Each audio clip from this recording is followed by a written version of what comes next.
アーユルヴェーダをこう学ぼうとされてる方々って、まだアーユルヴェーダのさっきのメガネを持ってないわけじゃないですか。だから皆さんが一生懸命アーユルヴェーダの話をし始める時って、まだ多くの方々がこういう状態ですっていうのがこのゾウさんの絵を見ていただくと分かると思うんですけど、目を閉じた状態で象を触ってるのね、これ。で、尻尾を触ってる人は、これロープかなっていうふうに感じていて、で、皮膚を触ってる人はレンガかしら、なんか壁かしら、ザラザラしてるわ。鼻を触ってる人は、これはなんか大きな蛇じゃないか。そして牙のを触ってる人は、なんかパイプなのかなって思っている。このアーユルヴェーダの視点を持ててない、そのアーユルヴェーダの眼鏡をかけてない人からすると、皆さんが一生懸命バータがピッタがカパがとか一生懸命喋っててもですね、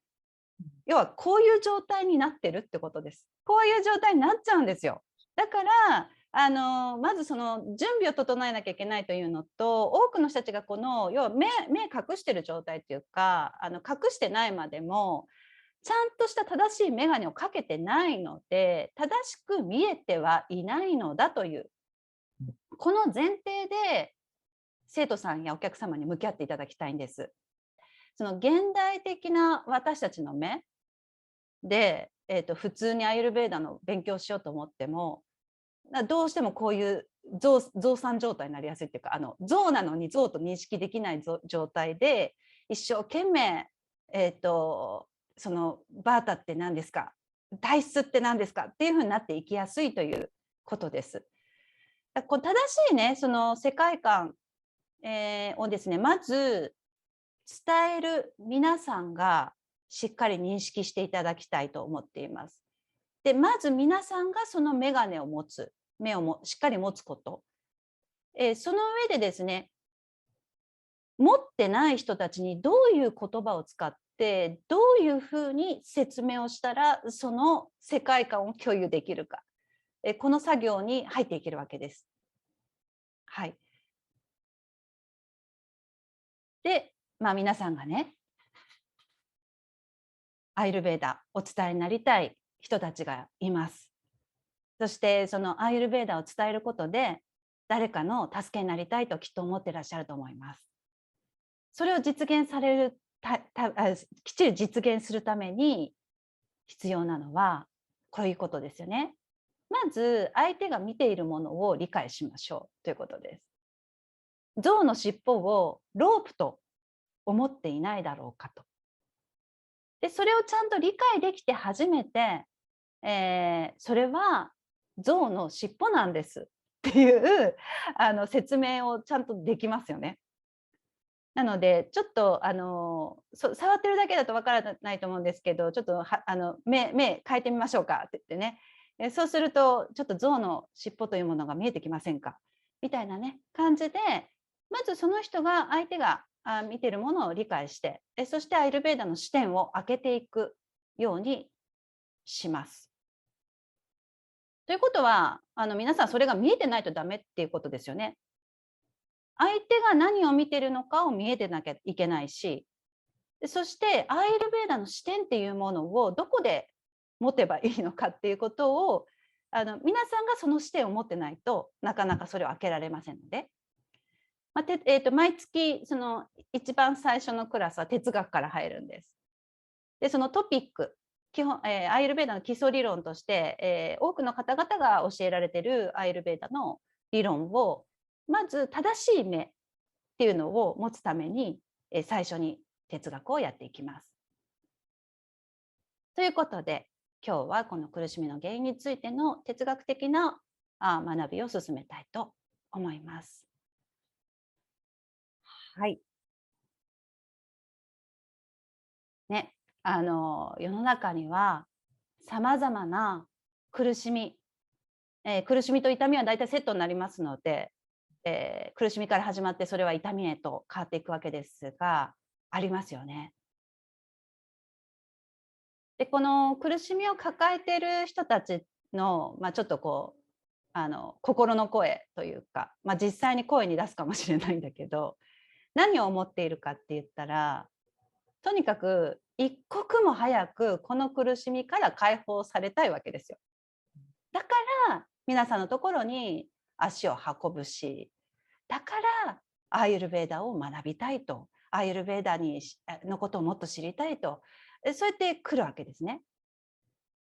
そしてそういう方々が大概発する言葉はこの黄色の枠の中じゃないでしょうか。私今何をしたらいいですかね、必ずこの質問来ますよね。何をしたらいいですか。多分ほとんど変わらない答えじゃないかと思うんですよ。暑いからクーリングしましょうとかそのあたりお話になると思うんですね。でそれ決して悪いことではないんですけれども、ちょっと立ち止まって考えてみましょう。人はどうやったら楽になるかっていうのを聞くんですよ。何したらいいですかって聞いてくるから、そうすると、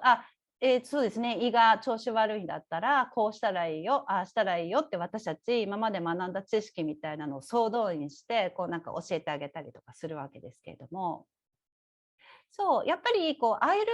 ーダの視点で、胃が痛い人とか夏バテの人を見た時って、結構大事なのってこの原因探しですよね。でその原因と紐づいてるその胃腸の不調だったりとか、もちろんその気候とか、ね、周りの環境とかっていうのを全部見ていって、それをこの人は別に原因知りたいわけじゃないんですよ。ですよね。皆さんのところにいらっしゃる生徒さんやお客さんとかはこの胃に効く夏バテに効くなんかスパイスとかハーブとか教えてくれればいいんだけどって思ってるんですよ、ぶっちゃけ。だって早く治したいから。だけどアイルベーダ視点を持っていくとどうしても原因っていうところをすごい大事にしちゃうわけですよね。でこの原因から見ていくっていうのを別に原因を知りたくない人にっていうかそんなに大事にしてない人にどうやって伝えるかっていうのが意外とやっぱ難しいところじゃないかと思うんです。ちょ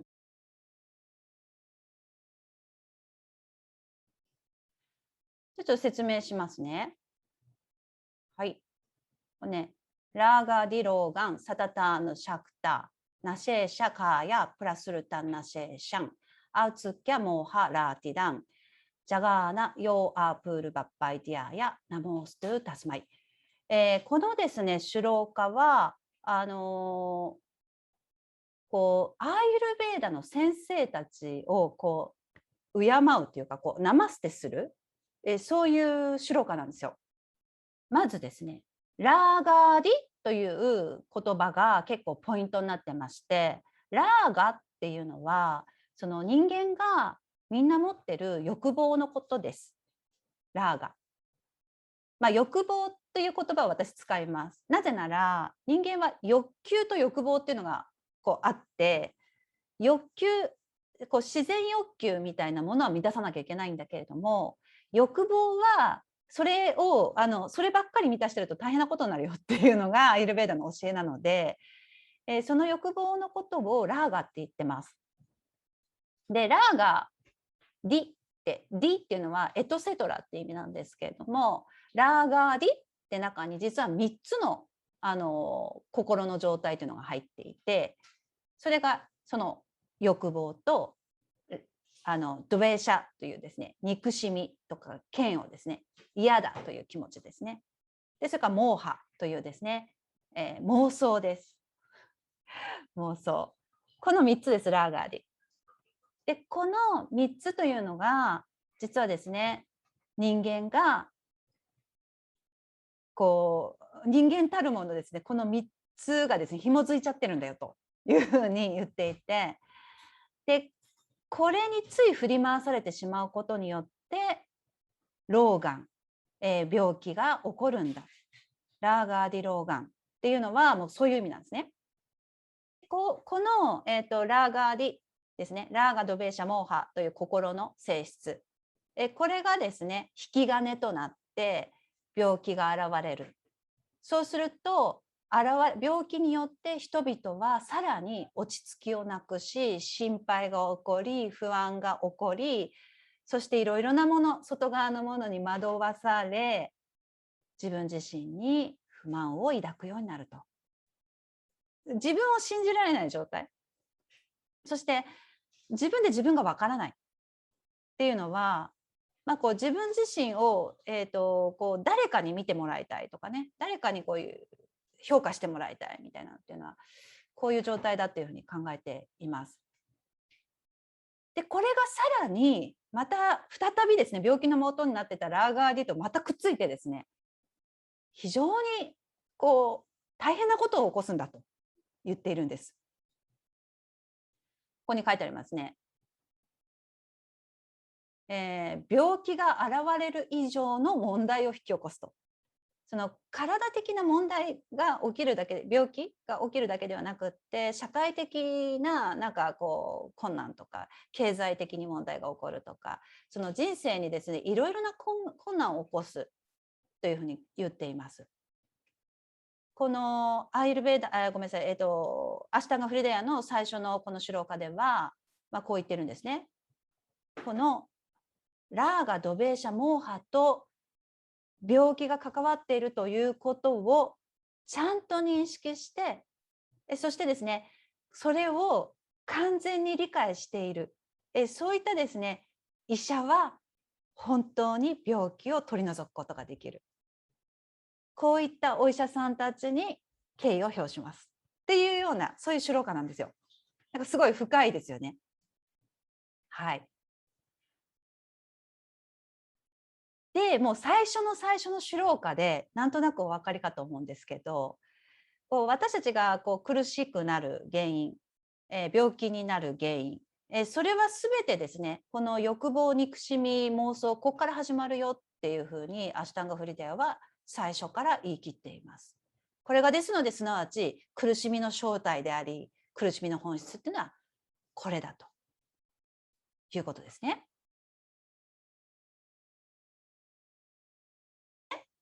お釈迦様のところにいろんな人が勉強しに来てた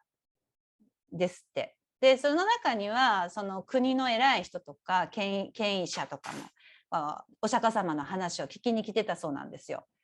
で、その中にね、このパセーナディ王っていう人がちょっとすごい卑しい人がいたらしくって、で、この方はですね、いつもこの肉カレーをめちゃくちゃ食べてたそうです。それどれぐらい食べたかって言って、なんかこうその計量したのをちょっと私調べたら13キロですよ。13キロ。13キロ。だから一度に13キロの肉カレーを食べて、で、そしたら当然ですけど、お釈迦様の話を聞きにね、座りに来ても、こっくりこっくりとこう居眠りしちゃうんですって。で、居眠りしちゃうんですって。でそしたら、この人にね、お釈迦様がこう言ったんですよっていう話なんですけど、ね、まずあなたはその食べる肉カレーの量をまず16分の1にしなさいよと。で16分の1にしてみなさいと言ったところ、みるみるこの王様はですね、体が軽くなり、そして頭も回るようになり、そしてですね、こう周りとの信頼関係も良くなり、非常にいい人生に変わったと。そして王としてもですね、なんかこう慕われる素晴らしい王としての仕事ができたみたいな、そういう話があるのね。でそれを報告したところ、ブッダはこう言ったと。健康は大きな、恩恵であり、満足は大きな富であり、親密で信頼できる友人は最高の親戚であり、そしてニルバーナですね、これが最高の至福なんだよという言葉を残したと言われています。これは何を戒めているかっていうと、本当にこう欲望の赴くままに肉カレーをむさぶり食うことによって、いろいろなものをダメにしている自分で。そして本質的な喜びである、いわゆるこう涅槃ですね。涅槃っていうのはこっち側というか、その仏教以外の言葉で言うならこうモークシャに近いもんですよね。なんかこう解放されるみたいな意味だと思うんだけど、それをこう全て破壊してしまうんだよみたいなことを言っていて、アシュタンガ・フリダヤは実はですね、この作者であるバーグバタは仏教徒なんですよ。ということもあってですね、非常に仏教的な哲学観を、アイルベーダの中に展開している、教本です。なので、アイルベーダ、ごめんなさい、アシュタンガ・フリダヤはですね、こうその人の在り方ですね。そのどうあるかみたいなものが結局それが苦しみを引き起こしたり病気につながってたりとかするよねっていう視点でいろいろとこう話を展開してくるわけです。でここにですね書いてあるんですけど、書いたんですけど、宇宙の真理として生命のすべてを人類のために慈愛を込めて体系立てられたアーユルヴェーダ、ですので、これはですね生命を繁栄させる、そして病をこう撃ち殺す、ですね、非常に神聖な学問であるということも書かれているんですね。ちょっとさっきのアシュタンガフリダと若干違うんですよ。そもそも人間はもう寿命があること自体もう苦しみじゃんみたいなところから始まってて、だからもともと人類ってかわいそうだよね。でだからその不老不死という神聖な神様から授かった神聖な学問によって人類は癒されていくんだっていうちょっとこういう感じのスタンスなんですよね。で共通の世界観なんですけど、このですねヨガの先生だったら多分知ってるサンキア哲学って聞いたことあります？サンキア哲学。チャダカは結構サンキアが強いです。サンキアの影響がすごい強い哲学的にはそっちが強くって、でこの、サンキアカーリカって、要はサンキア哲学の教本なんですけど、その中に書かれているものとほぼそのチャラカサンヒタで展開してくる話っていうのはね、ほぼほぼ一致していくんですよね。でここに書いてあるのはこうね、3つの痛み、なんか痛みっていう痛みと苦しみ、3種類ありますよと。痛みとか苦しみをもたらす原因って3種類あるよねっていうふうに言い切ってて、でそれがあるからこそ、その痛みを持ってるからこそそれを治す方法を知りたいというですね欲求がそこに生まれるんだというふうに言っています。まずで苦痛を前にすると人はなぜ自分が苦しんでいるのか、それは自分の行いのせいなのか他人のせいなのか、はたまた不運なのか、それとも自分のこれは運命なのかと考え続けると、結構すごい本質的なこと言ってきますよね。でこのサンキャカーリカの中で、人生には3つの苦痛の原因があるよっていうふうに言ってて、苦しみの原因ってなるものは何かって言ったら、この自分にはコントロールできないものと、あとは自らの無知による苦しみだというふうに言っています。